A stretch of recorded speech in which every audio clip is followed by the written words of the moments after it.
Some films scare you, some films entertain you, and some films just stay. Not in a loud way, not in a that was crazy way, but in a quiet way. A way where weeks later you're still thinking about one single image, or a line of dialogue, or a feeling you can't quite put your finger on. I've realised recently that the films that matter most to me aren't always the ones that I enjoy the most, but they are the ones that linger. So these are 5 films that haunt me, and not because they are shocking, but because they refuse to leave. Hi guys, and welcome back to Almost a Cinephile. My name is Becca. If you are new here, then welcome. We love to talk about all things movie related, as well as cinema, and a sprinkling of physical media is always in there as well. So if that sounds like something you are interested in, then welcome. You are more than welcome to be part of our little family. So I'm going to start with something grounded, and the movie Prisoners isn't abstract, it's not surreal, it is very real. And I think that's why this movie has always unsettled me. I actually own a copy of Prisoners on physical media. I have this really nice copy. It's got the slipcover on it as well. If you didn't know, Prisoners is a 2013 movie release by Denis Villeneuve. And it stars Hugh Jackman, Paul Dano, and Jake Gyllenhaal as well. So I am a parent, I have 3 kids, and I think if you ever watch a movie about child abduction, it always does hit you really, really hard. This film is really difficult to watch. You are slowly following the descent of morality in all of the characters that are in this movie. You've got the 2 dads that have their missing daughters. One of them is played by Hugh Jackman, and the second father is played by Terence Birch. Hi guys, it is editing me. You will notice that I say 2 very different names for the actor that plays one of the dads in Prisoners. The actor's name is Terrence Howard, which I do mention once, but I keep calling him Terence Birch. Now, the character that he plays, the dad, his last name is Birch. I wrote 2 of the names down so that I had a record of the characters as well as the actors, and I kept getting these 2 mixed up, so I'm really sorry. It is Terrence Howard, the actor, playing the character Mr. Birch in the film. You've also got the detective character, which is Jake Gyllenhaal, and you've also got the suspect played by Paul Dano. And I just think watching it, you are watching the unravelling of everybody. Not only is it incredibly scary because obviously, as I said, child abduction is something that most parents fear most of their lives when their kids are young. You never know. I have had my daughter go missing twice. She walked out of a shop once, and the second time she walked out of a in England, when we stop off at if you're kind of on a long journey, we have these big kind of stop stations where you can, fill up your car with petrol. You can also stay and have something to eat. They're these really big service stations. That's what they're called. And she walked out of one of those as well. And there is nothing that puts the fear in you like your child has gone missing. And this film really resonates, I think, because of that. Not only because of that, but because of obviously you're watching both dads have very different ways of handling how their children have gone missing. You've got Terrence Howard's character, who is a little bit more he has a bit more of his morality left. He can distinguish the difference between what is right and what is wrong, whereas Hugh Jackman takes the much more aggressive and hands-on approach at solving the mystery and finding out where his daughter and Terence Birch's daughter have gone, and he takes a lot of law into his own hands despite it not necessarily being the right thing to do. So I have only watched this film once, but it is something that, there are certain scenes that really have not stopped haunting me since I've watched it. It is definitely due for a rewatch, which I really want to get done at some point. It was meant to be a rewatch last year, so I really want to get to it this year. But it isn't an easy watch, and I think that's probably why I haven't revisited this one.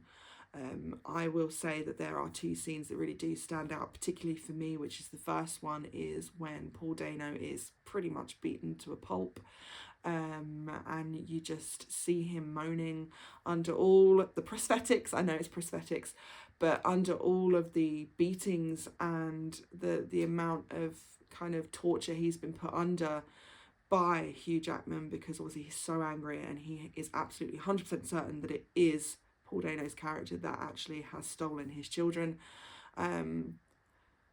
It gets to a point where you feel quite sick and sad for that character, despite you're not also, you're equally as unsure as to whether it was actually him in the first place, because if it wasn't, because at that time you don't know that it is, it's quite sickening to see someone lose it so much when you know they're also in the right as well. But to do that to another human being is quite hard to watch. The second scene is obviously the most harrowing one of all, which is the whistle at the end of the film, where Hugh Jackman has been trapped under a pit that's been covered up by a car, and all he's got is this whistle, and Jake Gyllenhaal just catches the whistle at the end. So it's a very unresolved film as well. There's a lot that you don't see happening. There's a lot of kind of loose ends that are still going on, and I think those are the best films that make you think and feel afterwards for such a long time, and hence why this film is incredibly haunting to me. The second film feels very different, and when I first put this on, I read that it was a family drama, and I was like, yeah, I'll try it. It's been kind of in and out of talks by a lot of people, but in no way, shape or form did I ever realise how much this film would stick with me, that still sticks with me, and I know sticks with quite a few of us. And that film is Ari Aster's Hereditary.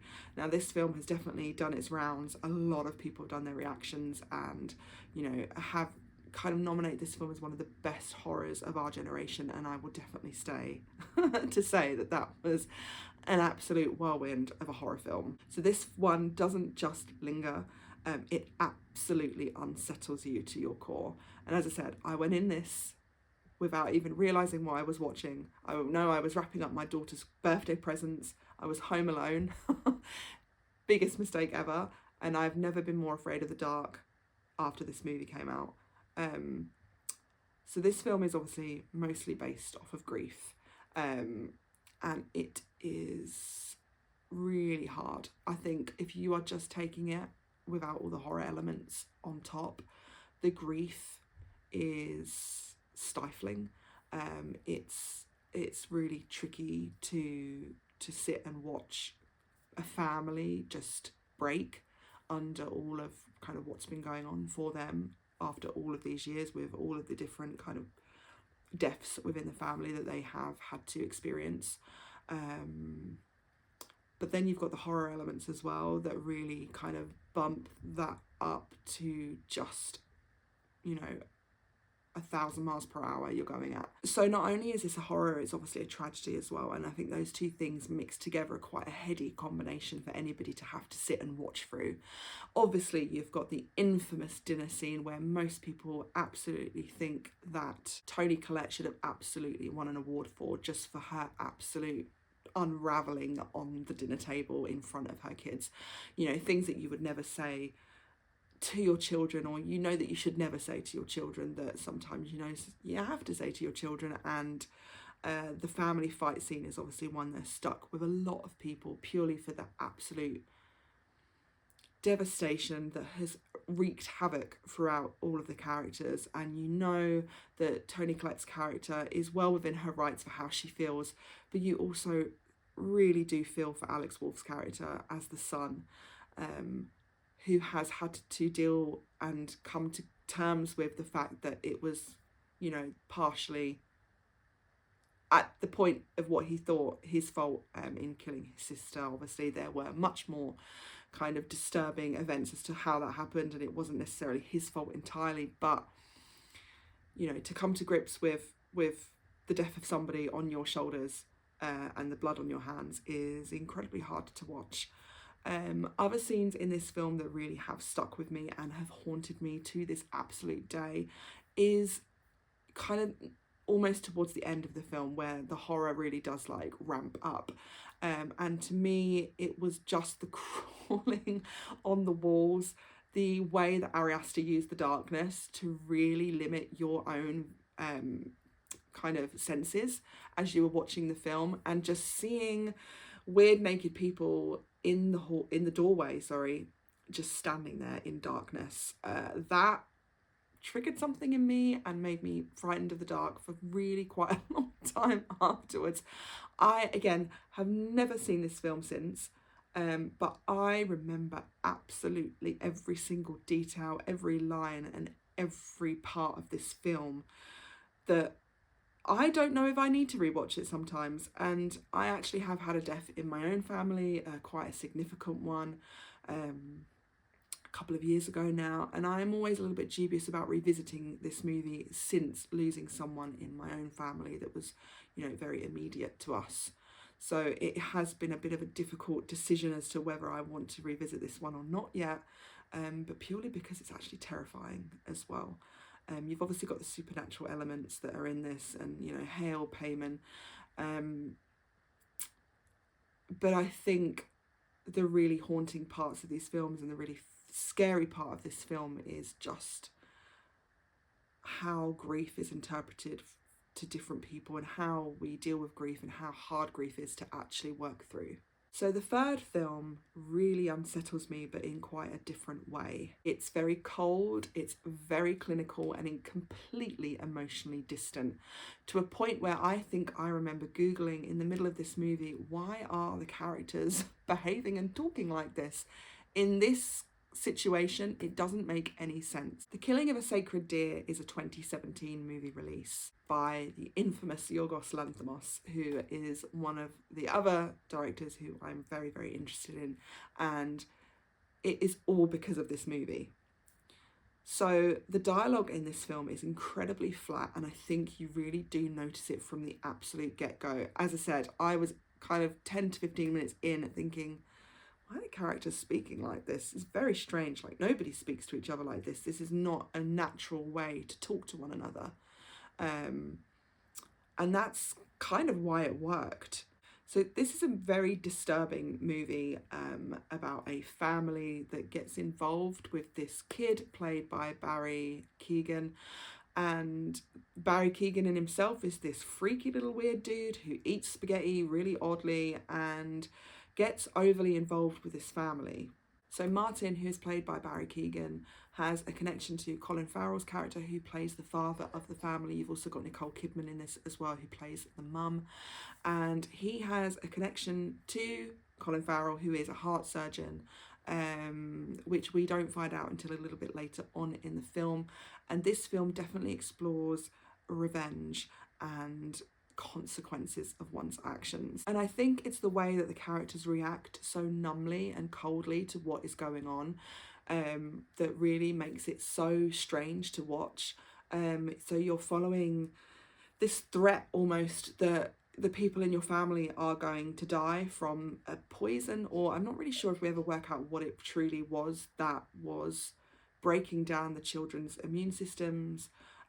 But you are watching the slow decline of this family, and in the end it comes to quite a explosive yet subtle conclusion.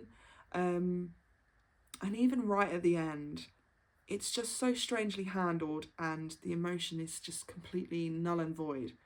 And I think that's what makes this really spooky and haunting, because characters aren't reacting in the way that you want them to, but you're intrigued as to why and what is going on in this film. So scenes in this film that obviously are completely terrifying, and the one that obviously would stick out the most is the last scene. It is the killing of a sacred deer. If you haven't watched the film, I would definitely switch off now, but you are watching the father, played by Colin Farrell, decide between every member of his family, including his wife, who he's going to shoot dead, to stop the rest of the events taking place. It's almost like the sacrificial deer that was going to stop the rest of the issues coming towards this family. Barry Keoghan's character, is going to stop everything if he chooses one of his family members to take out, essentially, with a shotgun, which is really scary to watch, because you're watching him spin round because he cannot make a decision, and he is basically leaving it to chance, and it is terrifying. It's very terrifying. because you just don't know where this is going to go and you just don't know how it's going to end. And the emotional vacancy, as I've mentioned, makes it just feel so inhuman. And it's the tone that really haunts me with this film, I think, throughout the whole thing. That particular scene is very difficult to watch, but I think the whole film is incredibly difficult to watch. So this next film isn't particularly about the dialogue, because actually I don't think that this character speaks at all throughout this whole film. This film haunts me purely through imagery. So Under the Skin is a 2013 science fiction film with Scarlett Johansson, and it is a film I have always had on my little radar, and it wasn't something that I was picking up as something to watch until I kept seeing, obviously, images and clips of Scarlett Johansson in a van driving through Scotland, which in my opinion, you know, is a very odd and strange place to put her. She has black hair in this. She isn't talking. And I think those clips and things have pushed me into giving this film a try. And oh my God, I'm so glad. And I'm also not glad that I did that. So there are scenes, because of the imagery in this movie, that have burnt onto my memory and will never leave. One I can always say is the beach scene, where I think it's a family, and bear with me, I've seen this once and once only, and again, very, very due for a rewatch. But there is a beach scene where a mum and a dad, a dog and a baby are at the beach at night, and I think the dog goes for a swim, and obviously the tide is pulling him out, so the dad goes to save him, and then the mum goes out to save the dad, and the baby is left on the beach. And Scarlett Johansson is a very otherworldly character. She is not human. So her reaction to this baby screaming on the beach, being left completely by their family, is just obviously inhuman to us. So she leaves the baby and walks off. And I think the next day, obviously, the police are out taking bodies out of the sea because everybody has died at the park, and I think maybe even the baby dies, I can't remember. I'm always a little bit taken aback when films are bold enough to show infant death on the film. Obviously, just recently watching The Coffee Table, that was another one that was really shocking. It isn't something that you see very often, and there is a reason for that. It is quite hard to watch, and that was definitely a scene that was really tricky to get my head around and deal with. And then the second one was finding out what was happening to these men that she was taking back to the house to do. I mean, she is a very kind of harlot style character in this film. Obviously Scarlett Johansson is gorgeous and her body is beautiful. She's very curvy. She's got everything, you know, going for her. So what man wouldn't be attracted to something like that? But she doesn't speak to anybody, and she just leads them and lures them back to this house of black. And that's all I can say, is that it's just blackness. And you do see one person and what actually happens when they do go into that house, and those images are forever ingrained in my memory. It's very, very difficult because obviously she has no humanity. She's not human, whilst you do, and you have to sit and watch the kind of grisly end to these men that have almost been put under her spell. It's almost like a siren. She really does lure these guys in, and you're left with that image of what happens to them.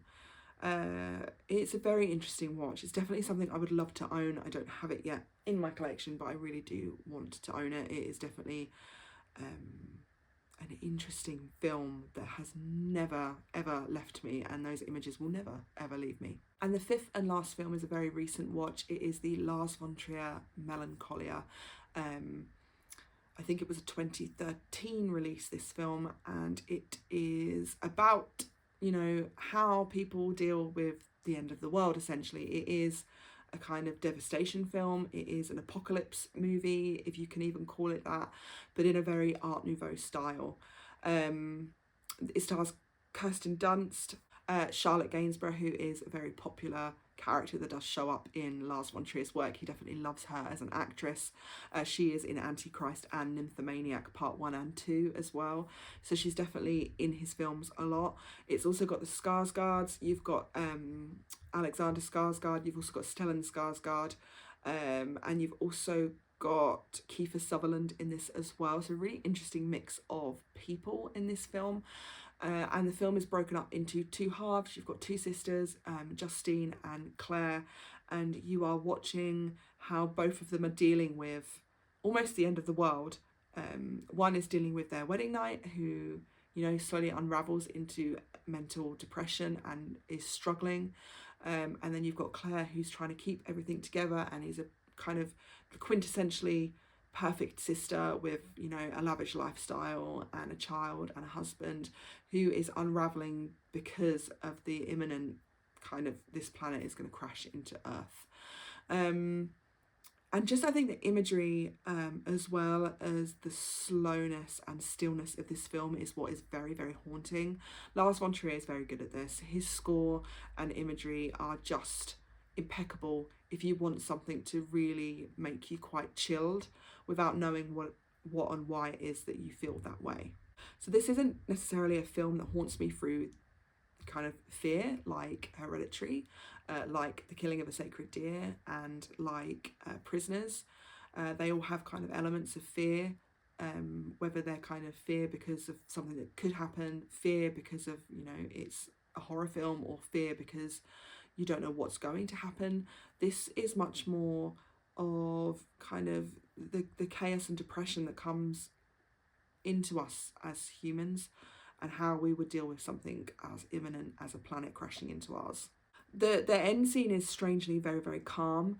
I think one sister feels relief whilst the other one is crying with dread, and in the end they hold each other until the end obviously comes. But what's really harrowing and haunting to me is actually the opening of this film. It almost tells the story before the story happens. Very Ari Aster-ish. Obviously Ari Aster in, oh my god, it's on the tip of my tongue. Midsommar tells the very story that you're going to watch before you've even watched it in images. And this is very similar. I know this film came out way before Midsommar, but it definitely tells the story of kind of what you're going to watch before you even watch it. And those images are also very closely connected to the artworks of Ophelia, which is very interesting as well.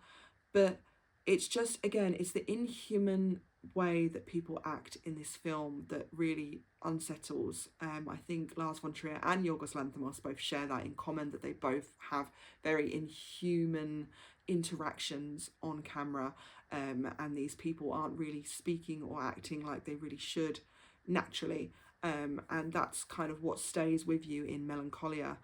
You almost want to shake both sisters, especially Justine. That's a very frustrating first act to get through, but it's also really sad, and you know, you can see that she isn't coping, and yet nobody is helping her. I think that's quite a difficult thing to do as well, as she's also dealing with the split of her family. Like, her mum and dad are not together, and they're also not amicable. So it's a really difficult watch in terms of kind of depression and mental health, if that's something that obviously triggers you whilst watching a film. But you know, it's just a quiet film. There's nothing loud about it, there's nothing crazy about it. It's very quiet, and it's just very sad, and that's why I think it's haunting me still, even to this day, after watching it over 6-7 weeks ago. So I've realised that haunting isn't always about being disturbed. Sometimes it's about recognition. A film reflects something back at you, whether it's grief, guilt, inevitability, or isolation. It doesn't resolve neatly like you want it to. It just leaves it there, and a lot of those films really do just leave things there. They all have that definitely in common. And maybe that's why these films have stayed with me the longest. not because I necessarily enjoyed them the most, but because they continue existing long before the credits roll. Yeah, we'll leave it at that.